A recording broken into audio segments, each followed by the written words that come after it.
All right, so craving cobblestone streets and maybe a castle or two. Sounds about right. Perfect. Today's deep dive, we're whisking ourselves away to Edinburgh. Excellent. We're using Narrative Nomad's top 10 places to visit list, by the way. Oh, good choice. Good choice. Got to uncover those must-sees, right?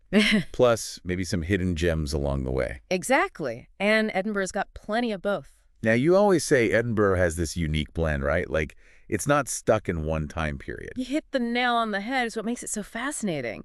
You can be strolling past these medieval buildings and suddenly, bam, elegant Georgian townhouses. It's like walking through a living, breathing history book. Okay, see, that's what I love the mashup. Speaking of history, though, gotta start with Edinburgh Castle. Of course. Narrative Nomad knows their stuff. It's at the top of their list for a reason. It can't just be about the view, can it? Oh, no, no, not at all. Edinburgh Castle isn't just perched on Castle Rock at IS Castle Rock. This place has been the heart of Scotland's story for centuries, you know? Okay, but like, paint us a picture. What's something someone would actually see there that make them go, whoa? All right, picture this. You're walking through these ancient walls, centuries old, right? And then boom, right there in a display case, the crown jewels of Scotland, glittering, dazzling. Oh, wow. Okay, that's pretty cool. But wait, there's more. They also have the Stone of Destiny. I mean, isn't that just a rock with a fancy name? Ah, but it's the story behind it. This unassuming stone was used in the coronations of Scottish monarchs for centuries. Centuries. Imagine all that history, the weight of it, right there. Okay, yeah, getting chills just thinking about it. So we're already imagining ourselves there, right? After the castle, we'd have to stroll down the Royal Mile. Naturally. You can't go to Edinburgh and not walk the Royal Mile. It's called the Royal Mile. Got to live up to the name. Oh, it definitely does. It's not just a street, it's an experience. Starts at Edinburgh Castle, goes all the way to the Palace of Holyrood House. Shops, restaurants, pubs, you name it, it's there. Okay, sounds pretty standard so far. What's the catch? The closes and wines, that's where the real magic happens. Closes, wines. All right, now you have to explain. Think of them as these hidden passageways, narrow alleys, some ancient. They're like secrets tucked away from the main street, each with its own story. Okay, see, getting lost in a close is going straight on the to-do list. Can't spend all our time in the city center, though, right? Narrative Nomad also mentioned Arthur's Seat. What's the deal with this volcano? Is it safe? Oh, perfectly safe, dormant for ages. But it's the main peak in Holyrood Park, and the views. Let me tell you, they're incredible. Panoramic views of Edinburgh, the whole area. Breathtaking. Okay, cool, but why Arthur? Any relation to King Arthur? Ding, ding, ding, we have a winner. Yeah, the name is believed to be linked to King Arthur legends. Adds a little something extra, doesn't it? A little mystique, never hurt anyone? Right. So breathtaking views, Andy walking in the footsteps of legends, I'm sold. Speaking of legendary figures, what about the Palace of Holyrood House? Does the Queen actually hang out there? Is it like Buckingham Palace, but, Scottish? It definitely has that royal air about it. And yes, it's the official residence of the monarch in Scotland. Fancy. Now, you might not run into the Queen herself, but you can tour the state apartments, see the throne room, imagine all those royal shenanigans that happened within those walls over the centuries. And I read that it's right next to these ruins. Holyrood Abbey, was it? Right again. Can't miss those. Founded way back in the 12th century. It's like layers of history all right there in front of you. Okay, sensing a theme here. Edinburgh is all about experiencing history firsthand. I have to be honest, though. Sometimes museums. Dusty. Yeah. Tell me the National Museum of Scotland is one I should actually be excited about. Trust me on this. This isn't your grandma's museum. The National Museum of Scotland is an experience. It's a journey through everything Scottish. Okay. All right, you've convinced me. They even have the Lewis chessmen. Wait, the really old ones? The carved ones? The very same. Discovered on the Isle of Lewis way back in the 12th century. It's like staring back in time. Okay, that alone might be worth the trip. But here's the real question. How much does it cost? Exactly. Nothing. It's completely free. Now that's what I call budget-friendly culture. This museum is moving up on the list. So far, we've got history, royalty, a volcano. What's next on our Edinburgh adventure? Time to dive into the world of books. Next up is the Writers' Museum. Now you're speaking my language. Spill the tea. The Writers' Museum, it's a celebration of some of Scotland's most famous authors. We're talking Robert Burns, Sir Walter Scott, Robert Louis Stevenson, the greats. So it's more than just dusty manuscripts. Oh, absolutely. You can explore their lives, see their actual handwriting. You really get a sense of Edinburgh's literary legacy. Because every city has its stories, right? And Edinburgh's are best told through the words of its writers. It really makes you think. Love it. And speaking of stories, Edinburgh itself feels like a character, just waiting for its time in the spotlight. Where to next? Narrative Nomad recommends a little break from all that excitement. They suggest heading over to Princess Street Gardens. Wait, a park. In the middle of everything. Right in the heart of the city. Picture it. Lush green space, beautiful gardens, and the view. Edinburgh Castle, right there. Okay, a relaxing park with castle views. I'm listening. It's the perfect spot for a picnic, just taking a moment for yourself. Plus, they often have festivals and performances going on. Adds to the vibe. Festivals. You know me too well. Okay, Princess Street Gardens, it is. What's next on the list? Back to the literary world, but this time we're honoring one of Scotland's most famous historical novelists, Sir Walter Scott. Oh, how so? The Scott Monument. Another monument dedicated to a writer.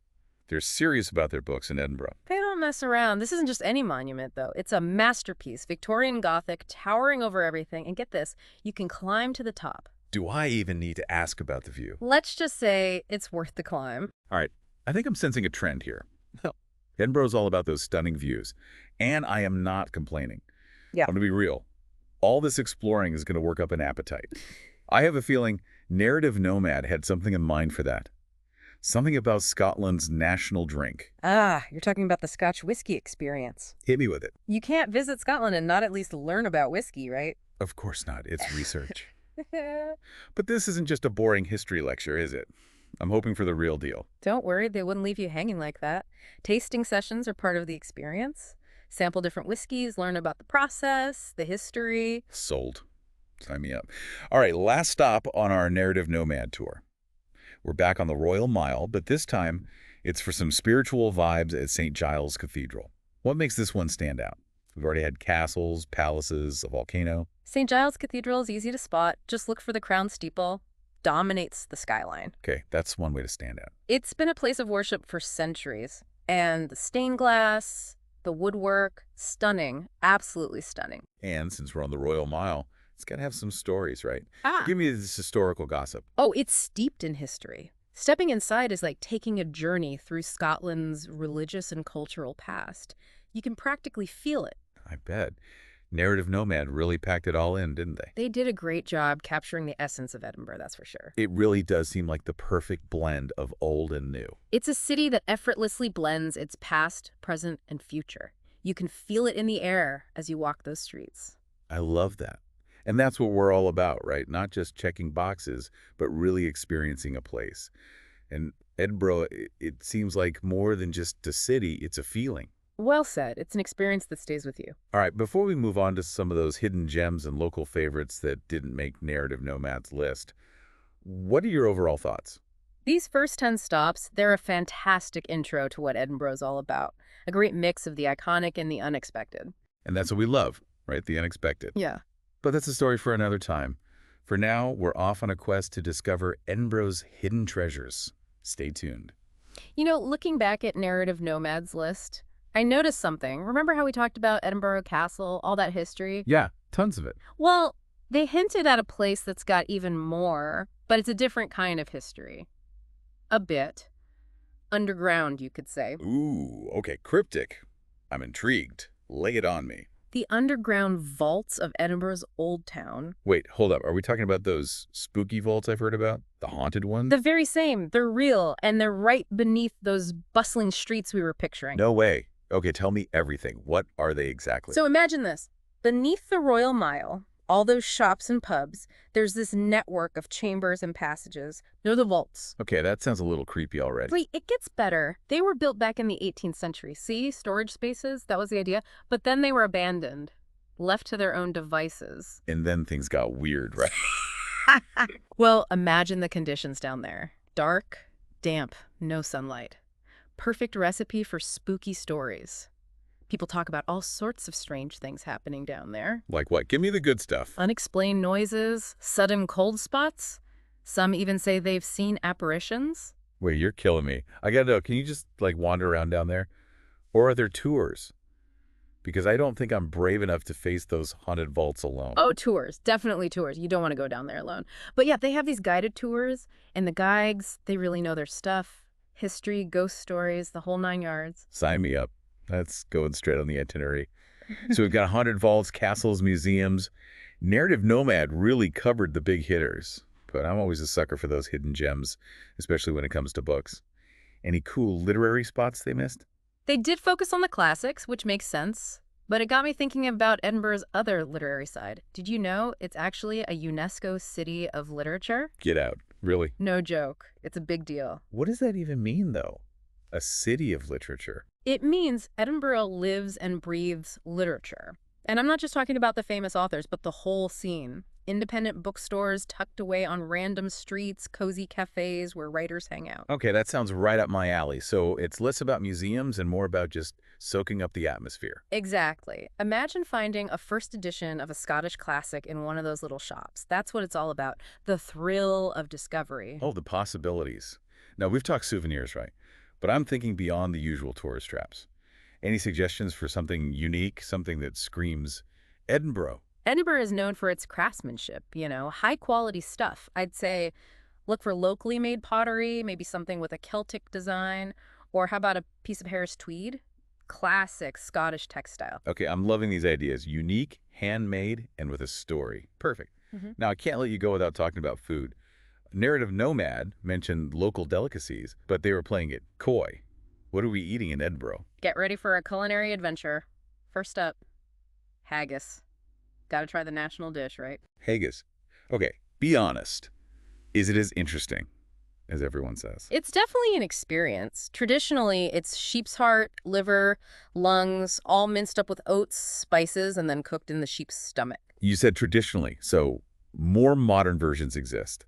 Asking for a friend who might not be ready for the full sheep experience. Oh, for sure. Don't worry. Many places offer vegetarian and even vegan haggis. Just as delicious, but a little easier on the sensibilities. Good to know. All right, haggis. Check. What else is on this culinary adventure? For a real taste of Scotland, you got to try Cullen Stink. It's this creamy soup, super flavorful, smoked haddock, potatoes, onions, usually some cream, perfect for those chilly Edinburgh evenings. All right, that one actually sounds amazing. I'm in. And for dessert, please tell me those deep-fried Mars bars are a real thing. Oh, they're real. Maybe not the most traditional Scottish dessert, but definitely a novelty you got to try at least once. When in Rome, right? Or Edinburgh, in this case. Right. But, okay, let's say I want to be a little more authentic. What then? Cranachan. It's a classic.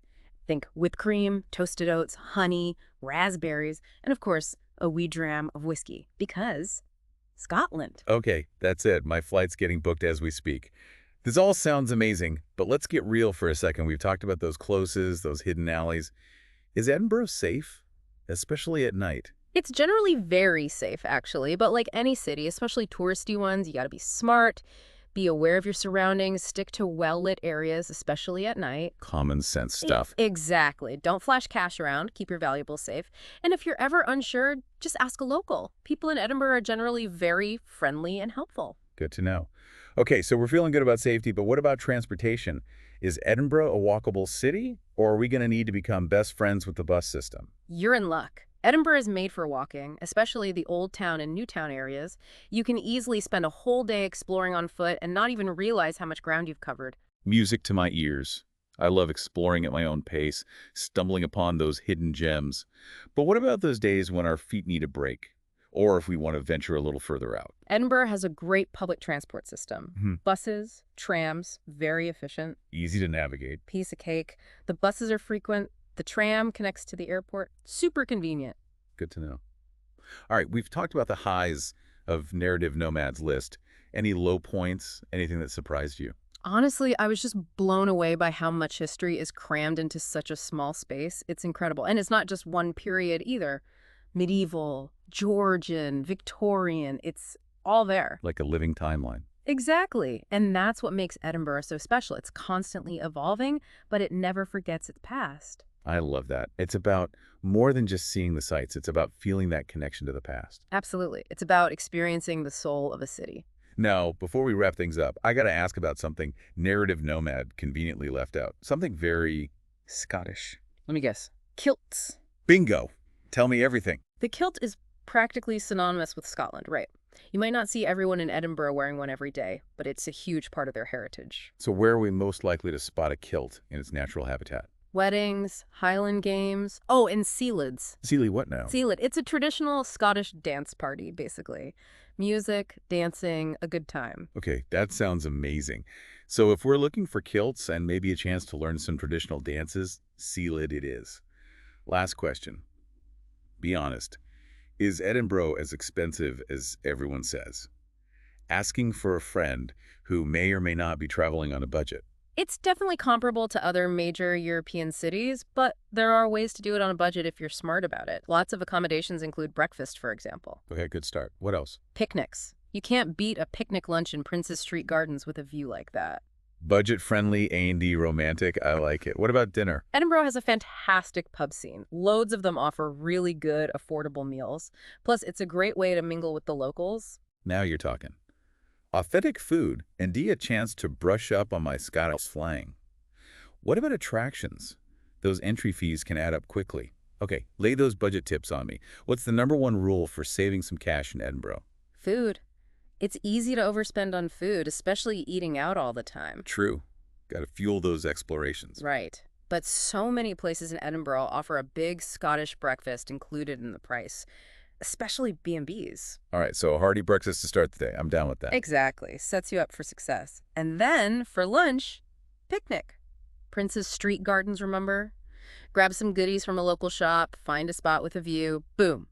Budget-friendly and delicious. Okay, sold. Breakfast to lunch, sorted. What about dinner? Pub culture. It's huge in Edinburgh, and so many pubs offer fantastic meals at reasonable prices. Oh, ooh, I do love a good pub.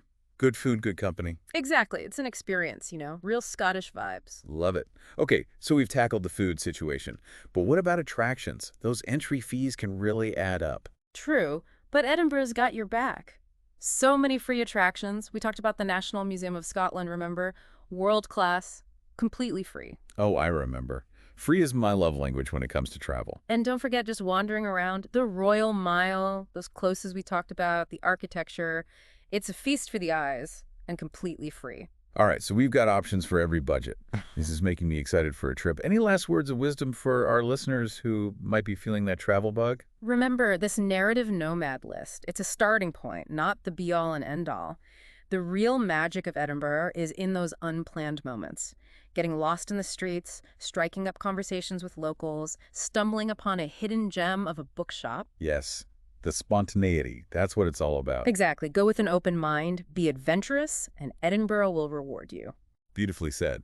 It sounds like Edinburgh's calling, and we must go. Thank you for joining us on this incredible journey to Scotland's captivating capital. We've covered it all, from ancient castles to hidden literary gems, from spooky underground adventures to the promise of a perfectly poured whiskey. And who knows what other treasures await? Exactly. So what are you waiting for? Pack your bags, book that flight, and get ready to experience the magic of Edinburgh for yourselves.